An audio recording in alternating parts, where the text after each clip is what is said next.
Hey guys, welcome to JM contents. మనం ఇప్పుడు రీసెంట్గా రిలీజ్ అయిన ఎస్ఎస్సి ఫేజ్ 14 గవర్నమెంట్ జాబ్ నోటిఫికేషన్కి అయితే ఎలా అప్లికేషన్ పెట్టుకోవాలో చూద్దాం. మీరు ప్రీవియస్గా ఎస్ఎస్సికి సంబంధించి ఏదైనా అప్లై చేస్తుంటే కనుక మీ మొబైల్లో యాప్ ఓపెన్ చేసి అందులో లాగిన్ అవ్వండి.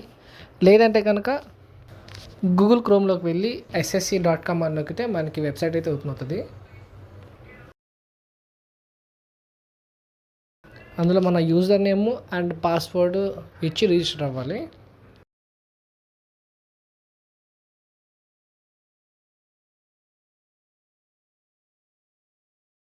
రిజిస్టర్ అయిన తర్వాత ఇంటర్ఫేస్ ఇలాగ వస్తుంది. ఇందులో మన డాష్బోర్డ్లోకి వెళ్తే కనుక అక్కడ ఆల్రెడీ నోటిఫికేషన్ వచ్చేసి ఉంటుంది. సెలక్షన్ పోస్ట్ ఫేజ్ 14 2026 అని చెప్పి ఉంటుంది. అది క్లిక్ చేసి ఫామ్ ఫిల్ చేయాలి. ఇక్కడ మన పర్సనల్ డీటెయిల్స్ అయితే ఇవ్వాలి. లైక్ మన name, father name, mother name, మన ఎడ్యుకేషన్ డీటెయిల్స్ అన్నీ ఫిల్ చేశాక కింద సేవ్ అండ్ నెక్స్ట్ ఆప్షన్ నొక్కాలి. అది ఆటోమేటిక్గా సేవ్ అవుతుంది. దాని తర్వాత మనకి ఎగ్జామ్ సెంటర్స్ యొక్క డీటెయిల్స్ వస్తాయి. మీకు దగ్గరగా ఏవైతే ఉంటాయో ఆ ఎగ్జామ్ సెంటర్స్ మీరు 3 అయితే చూస్ చేసుకోవాలి. మనది సౌత్ రీజన్ కాబట్టి పిన్ కోడ్ వచ్చేసి ఎస్ఆర్తో స్టార్ట్ అవుతుంది. మీరు అది చూసుకొని ఎస్ఆర్, విజయవాడ, వైజాగ్, గుంటూరు అలాగా మీ చాయిస్ మీరు చూస్ చేసుకోవచ్చు. ఆ తర్వాత మనకి ఎగ్జామ్ అనేది ఇంగ్లీష్ అండ్ హిందీలో మాత్రమే ఉంటుంది. మనకి ఏ లాంగ్వేజ్ కావాలో చూస్ చేసుకోవాలి.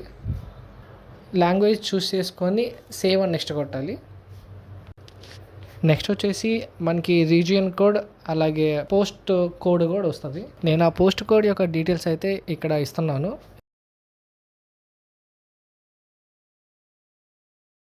ఇవి మీరు చూసుకొని కేర్ఫుల్గా మీకు ఏ పోస్ట్ అయితే కావాలో ఆ పోస్ట్ని మీరు సెలెక్ట్ చేసుకోవాల్సి ఉంటుంది.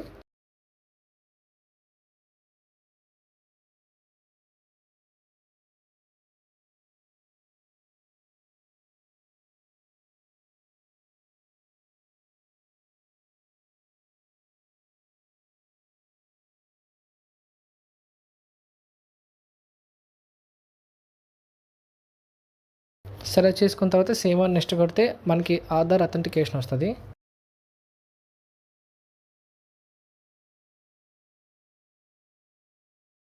ఆధార్ అథెంటికేషన్ అయిపోయిన తర్వాత మనకి లైవ్ ఫోటో వస్తుంది అనమాట. అంటే మనం ఒక ఫోటో దిగాలి. ఫోటో దిగాక మన సిగ్నేచర్ కూడా అప్లోడ్ చేయాల్సి ఉంటుంది. సేవ్ అండ్ నెక్స్ట్ కొట్టాక అగ్రీ ఇచ్చి ఇక్కడ క్యాప్చా ఎంటర్ చేయాలి.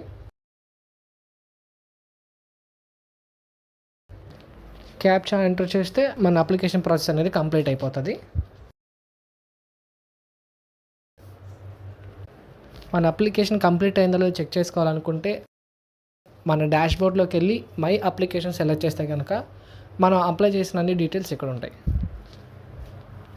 వీటిలో ఏదైనా డౌట్ ఉంటే కనుక కామెంట్ చేయండి, నేను క్లారిఫై చేయడానికి ట్రై చేస్తాను.